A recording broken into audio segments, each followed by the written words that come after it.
오늘 시간에는 하늘 성전의 영광과 일곱 천사 이 제목으로 하나님의 말씀을 살펴보도록 하겠습니다. 하늘에 있는 하나님의 성전에서 하나님의 영광이 가득하게 나타날 때가 있습니다. 그래서 이 시간에 하늘 성전의 영광과 일곱 천사라는 제목으로 하나님의 말씀을 살펴보도록 하겠습니다. 먼저 그 모세의 성막에서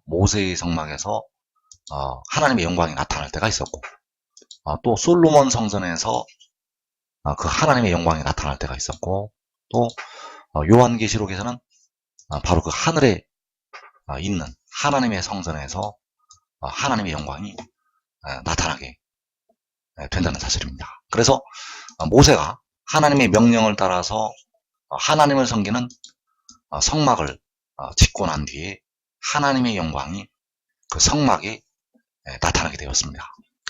출애굽기 40장 34절에서 구름이 회막에 덮이고 여호와의 영광이 성막에 충만하매 모세가 회막에 들어갈 수 없었으니 이는 구름이 회막에 덮이고 여호와의 영광이 성막에 충만함이었으며, 자, 여기에서 여호와의 영광이 성막에 충만하다고 말씀하셨습니다. 바로 구름이 회막에 덮이고 여호와의 영광이 성막에 충만하게 되었다는 것. 바로 모세를 통해서 성막을 지으라고 말씀을 하셨고, 거기 바로 여호와의 영광이 충만하게 되었습니다. 그리고 솔로몬 왕을 통해서 그 성전을 짓게 하셨는데, 그 성전을 완공하고 난 뒤에 역시 여호와의 영광이 나타나게 되었습니다. 그래서 역대하 5장 13절에서 그때 여호와의 전에 구름이 가득한지라 제사장들이 그 구름으로 말미암아 능히 서서 섬기지 못하였으니 이는 여호와의 영광이 하나님의 전에 가득함이었더라. 자, 여기에서 역시 여호와의 전에 구름이 가득하였다고 말씀을 하고 있고, 여호와의 영광이 하나님의 전에, 바로 하나님의 성전에 가득하다고 말씀을 하셨습니다. 자, 이 영광은 바로 솔로몬 성전 때 나타난 하나님의 영광이 되겠습니다. 그리고 계시록에서 하늘의 성전에서 하나님의 영광이 가득하게 나타나게 됩니다. 그래서 계시록 15장 7절에서 금대접 일곱을 그 일곱 천사들에게 주니 하나님의 영광과 능력으로 말미암아 성전의 연기가 가득 차매 일곱 천사의 일곱 재앙이 마치기까지는 성전의 능이 들어갈 자가 없더라. 자, 여기에서 하나님의 영광과 능력으로 말미암아 성전의 연기가 가득 찼다고 말씀하셨습니다. 그래서 여기서 말씀하시는 성전은 바로 하늘에 있는 성전이 되겠습니다. 하늘에 있는 하늘의 장막 안에 이 성전이 있게 되는데, 그 성전의 연기가 가득 차게 되었다는 것. 그래서 일곱 천사의 일곱 재앙이 마치기까지 성전의 능이 들어갈 자가 없다고 말씀하셨습니다. 모세가 성막을 지었을 때 모세가 회막에 들어갈 수가 없었다고 말씀을 하고 있고, 또 솔로몬 성전이 완공이 되었을 때 제사장들이 구름으로 말미암아 능히 서서 섬기지 못하였다고 말씀을 하고 있고, 또 일곱 천사의 일곱 재앙이 마치기까지는 성전의 능이 들어갈 자가 없다고 요한계시록 15장에서 말씀을 하고 있습니다. 그래서 하나님의 영광이 마지막 날에 하늘에 있는 하나님의 성전에서 나타나게 된다는 사실입니다. 하나님의 영광이 하늘에 있는 하나님의 성전에서 나타나게 된다는 것. 그래서 계시록 21장 22절에서 그 거룩한 성 예루살렘이 내려올 때, 그 거룩한 성 새 예루살렘이 새하늘과 새 땅으로 내려올 때 요한이 성전을 보지를 못하였다고 말씀을 하고 있습니다. 계시록 21장 22절에서 성 안에서 내가 성전을 보지 못하였으니 이는 주 하나님 곧 전능하신 이와 및 어린 양이 그 성전이심이라. 자, 요한이 성 안에서 성전을 보지 못하였다고 말씀을 하고 있습니다. 그래서 새하늘과 새 땅으로 그 성이 내려올 때 그 장막 안에는, 그 성 안에는 성전이 없다고 지금 말씀을 하고 있는 것이 되겠습니다. 그 성 안에는 성전이 없다는 것. 왜냐하면 주 하나님과 어린 양이 그 성전이시기 때문입니다. 그런데 일곱째 천사의 나팔이 불리고 일곱 대접의 재앙이 이 땅으로 쏟아질 때 그때는 성전이 있다고 말씀을 하고 있습니다. 그때는 성전이 있다는 것. 새하늘과 새 땅으로 그 거룩한 성이 내려올 때는 성전이 보이지 않는다고, 내가 성전을 보지 못하였다고 말씀을 하고 있는데, 일곱째 천사의 나팔이 불리고 그 일곱 대접의 재앙이 쏟아질 때 성전이 보인다고, 성전이 있다고 말씀을 하고 있다는 것. 그래서 계시록 15장 8절에서 하나님의 영광과 능력으로 말미암아 성전의 연기가 가득 차며 일곱 천사의 일곱 재앙이 마치기까지는 성전의 능이 들어갈 자가 없더라. 그래서 이 성전이 하늘에 있는 하나님의 성전이 되겠는데, 그 거룩한 성 예루살렘 안에, 그 거룩한 성 예루살렘 안에 이 성전이 있게 되고 이 성전의 능이 들어갈 자가 없다고 말씀을 하신 것이 되겠습니다. 그래서 성전의 능이 들어갈 자가 없다고 할 때 성전이 이때는 있게 되고, 성 안에서 성전을 내가 보지 못하였다고 할 때 이때는 성전이 없다는 사실입니다. 성전이 있다가 새하늘과 새 땅으로 그 성이 내려올 때는 성전이 없다는 것. 그래서 성전의 능이 들어갈 자가 없다고 말씀하셨는데, 이 성전이 바로 하늘에 있는 하나님의 성전이 되겠습니다. 그래서 이 성전과 많은 일들이 연관이 됩니다. 이 성전과 많은 일들이 연관이 되기 때문에 이것을 말씀을 보게 되면 계시록 11장과 요한계시록 15장에서 이 하늘에 있는 하나님의 성전의 모습이 나타나고 있습니다. 그래서 그 일을 순서대로 살펴보게 되면 첫 번째로 그 일곱째 천사의 나팔이 불리는 모습이 요한계시록 11장에서 나타나고 있습니다. 이 일곱째 천사의 나팔은 그 후 3년 반이 끝나는 날에 일곱째 천사의 나팔이 불리게 됩니다. 그래서 이 후 3년 반은 짐승이 42달 권세를 받아서 이 땅을 다스리고 있었던 기간이 되겠습니다. 그 42달이 끝나는 날에 일곱째 천사의 나팔이 불리게 됩니다. 그리고 그 일곱째 천사의 나팔이 불리게 되면 이어서 하늘의 성전이 열리고 하나님의 언약궤가 보이게 됩니다. 하늘의 성전이 열리고 하나님의 언약궤가 보인다는 것. 그리고 그 성전 안에서 네 생물 중에 하나가 일곱 천사에게 일곱 대접을 주게 됩니다. 그 성전이 열리고 그 성전 안에서 그 네 생물 중에 하나가 일곱 대접을 일곱 천사에게 준다는 것. 그리고 일곱 천사가, 그 일곱 대접을 받은 일곱 천사가 그 일곱 대접의 재앙을 가지고 성전으로부터 나오게 됩니다. 그래서 그 일곱 대접의 재앙을 성전에서 이 일곱 천사가 받게 됩니다. 그 일곱 대접의 재앙을 그 성전에서 네 생물 중에 하나로부터 그 일곱 대접의 재앙을 받는다는 것. 그리고 그 성전에 하나님의 영광과 능력으로 말미암아 연기가 가득 차게 됩니다. 그 성전에 하나님의 영광과 능력으로 말미암아 성전에 연기가 가득 찬다는 것. 그래서 이 일곱 대접의 재앙을 성전에서 받아서 나오게 됩니다. 이 일곱 대접의 재앙을 그 일곱 천사가 성전으로부터 받아서 나오게 된다는 사실입니다. 그래서 계시록 15장 5절 이하의 말씀을 보게 되면 그 일곱 천사가 성전에서 그 일곱 대접의 재앙을 받는 모습이 나타나 있습니다.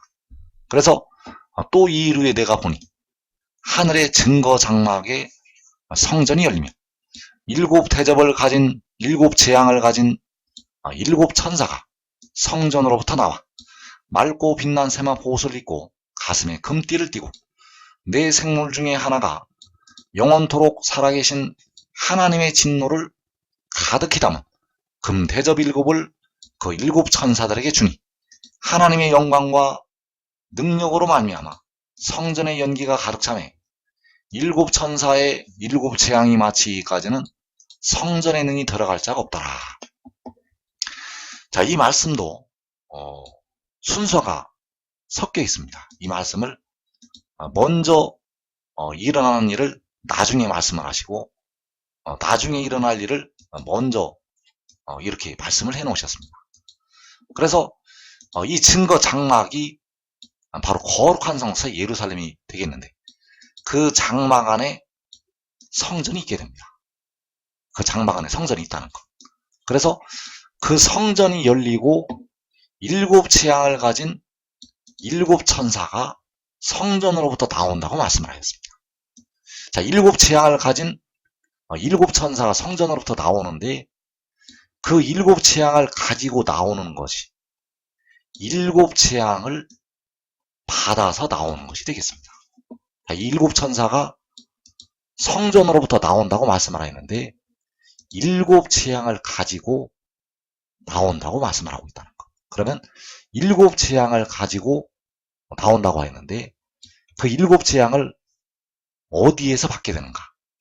바로 네 생물 중에 하나가 금 대접 일곱을 그 일곱 천사들에게 성전 안에서 주게 됩니다.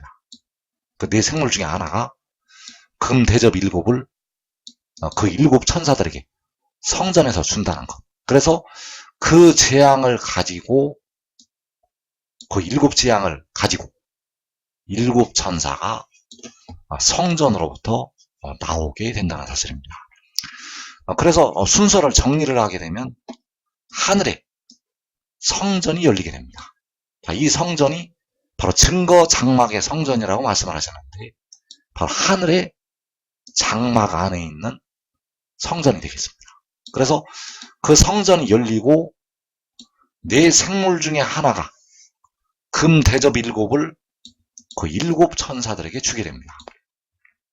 그리고 일곱 재앙을 가지고 금 대접 그 일곱을 받아서 일곱 재앙을 가지고 일곱 천사가 성전으로부터 나오게 됩니다.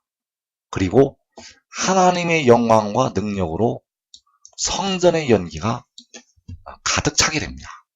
과거에 모세의 성막에서 그 구름이 가득 찼던 것처럼 그 솔로몬 성전에서 그 구름이 가득 찼던 것처럼 하나님의 영광과 능력으로 하늘의 성전의 연기가 가득 차게 된다는 사실.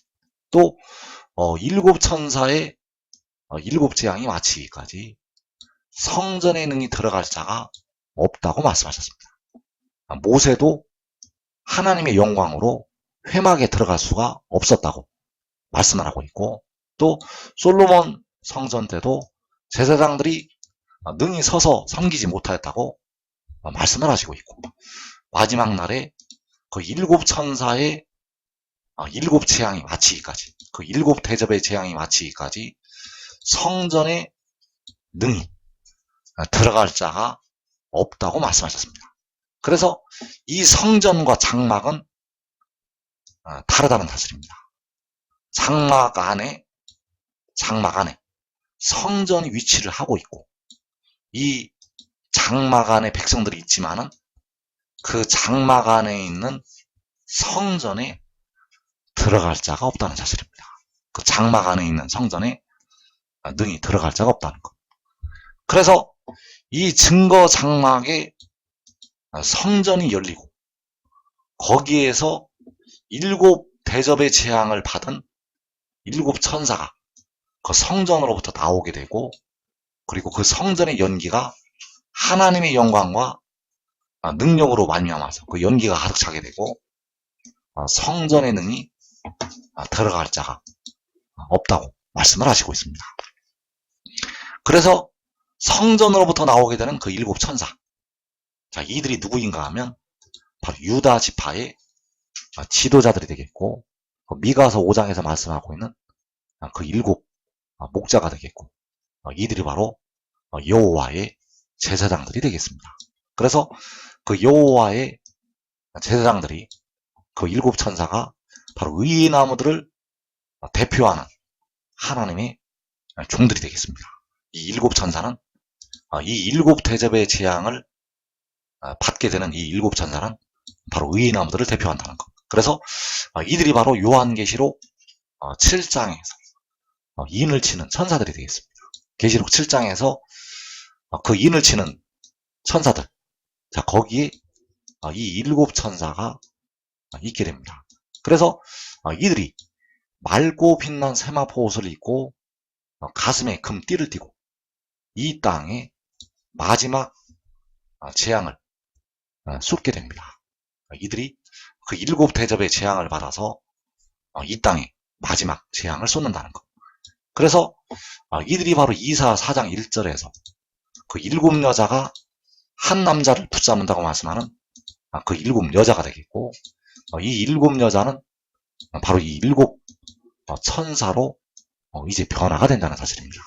그래서 이사 4장 1절에서 그날의 7여자가 한 남자를 붙잡고 말하기를 우리가 우리 떡을 먹으며 우리 옷을 입으리니 다만 당신의 이름으로 우리를 부르게 하여 우리가 수치를 면하게 하라 하리라.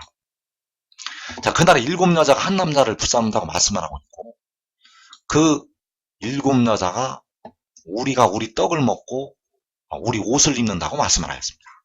다만 당신의 이름으로 우리를 부르게 하여 우리가 수치를 면하게 하라 하리라. 그래서 이들이 우리가 수치를 면하게 하라는 것은 바로 아직도 수치스러운 죄 가운데 이들이 있다는 것을 말씀을 하고 있습니다.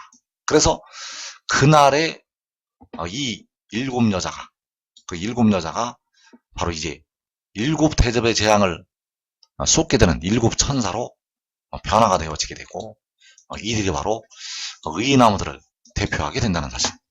그래서 우리가 수치를 면하게 하라고 이렇게 말씀을 한다고 할 때, 이 수치가 바로 그들의 죄악이 되겠습니다. 우리가 수치를 면하게 하라고 말씀을 한다고 할 때, 이 수치가 바로 그 7여자의 죄가 된다는 사실. 그래서 이사 4장 4절에서 이는 주께서 심판하는 영과 소멸하는 영으로 시온의 딸들의 더러움을 씻기시며 예루살렘의 피를 그 중에서 청결하게 하실 때가 됨이라. 자, 여기에서 시온의 딸들의 더러움이 예루살렘의 피와 같이 더러운 죄가 되겠습니다. 피와 같이 더러운 죄. 그래서 이 더러운 죄가 자기들에게 있는 것을 알게 되기 때문에 우리가 수치를 면하게 하라고 말씀을 하고 있다는 사실입니다. 그래서 이 수치가 바로 이 피와 같이 더러운 죄가 되겠고, 이 수치를 면하게 하라는 것이 우리로 하여금 이 죄악에서 벗어나게 하라는 말씀이 되겠습니다. 우리가 수치를 면하게 하라는 것은 바로 우리의 더러운 피와 같은 죄에게서 벗어나게 하라는 말씀이 된다는 사실. 그래서 주께서 심판하는 영과 소멸하는 영으로 그들의 더러움을 씻기시고 그들의 피를 청결하게 하신다고 말씀하셨습니다. 바로 피와 같이 더러운 죄를 청결하게 하시게 된다는 사실. 그래서 스가랴 13장 1절에서 그날에 죄와 더러움을 씻는 셈이 다윗의 족속과 예루살렘 주민을 위하여 열리리라. 자, 그날에 죄와 더러움을 씻는 셈이 열린다고 말씀을 하였습니다. 죄와 더러움을 씻는 셈이 열린다는 것. 그래서 그날에 죄와 더러움을 씻는 셈이 몸의 속량을 담당한 지혜로부터 열리게 됩니다. 이제 백성들에게 피와 물이 이 지혜로부터 임하게 됩니다. 그래서 오늘날까지 우리가 주님의 십자가의 죽으심과 부활을 믿어서 우리 영혼의 죄를 씻고 있습니다. 자, 영혼의 죄를 씻고 있는데 육신에 거하는 죄를 씻지를 못하고 있습니다. 2015년 오늘까지도 회개를 아무리 많이 해도 이 육신의 죄를 씻지를 못하고 있다는 것. 그래서 그 죄를 언제 씻게 되는가 하면 이 죄와 더러움을 씻는 셈이 열릴 때, 죄와 더러움을 씻는 셈이 열릴 때 그 육신에 거하는 죄까지 씻을 수가 있게 됩니다. 그래서 이 죄를 씻어야만 하나님의 백성들이 무덤으로 들어가지 않을 수가 있습니다. 그 육신의 죄를 씻어야만 무덤으로 들어가지 않을 수가 있다는 것. 그 죄를 씻지 못하기 때문에 오늘날까지 백성들이 그 육신이 무덤으로 들어가고 있습니다. 그래서 이 셈이 이제 열리게 됩니다. 그 육신의 죄까지 씻는 셈이 열리게 되는데 바로 지혜로부터 열리게 됩니다. 그래서 먼저 성소에서 그 의의 나무들을 향해서 열리게 됩니다. 그 의의 나무들과 그의 가족들을 향해서 이 물이, 이 셈이 열리게 된다는 사실입니다. 그래서 시편 46편에서 한 시내가 있어 나뉘어 흘러 하나님의 성 곧 지존하신 이의 성소를 기쁘게 하도다. 자, 이 시내가 흐르게 되면 죄와 더러움을 씻게 됩니다. 바로 시온의 딸들의 더러움을 씻기시고 예루살렘의 피를, 그 피와 같은 죄를 청결하게 씻게 됩니다. 그래서 이 죄와 더러움을 씻는 셈이 바로 심판하는 영과 소멸하는 영이 되겠고, 그 물로 백성들의 육신의 죄까지 씻게 됩니다. 그래서 이 죄를 씻게 되면 백성들이 영생을 누릴 수가 있습니다. 이 죄와 더러움을 씻게 되면 백성들이 영생을 누릴 수가 있다는 것. 그래서 이 죄와 더러움을 씻는 셈이 성소에서 지혜로부터 의의 나무들을 향해서 열리게 됩니다. 이제 피와 물은 이 지혜로부터 백성들에게 임하게 된다는 사실. 그래서 지금 지혜를 얻고 지혜를 따르는 자들은 성소에서 자신의 육신의 더러운 죄를 백성들 중에서 가장 먼저 씻게 되겠습니다.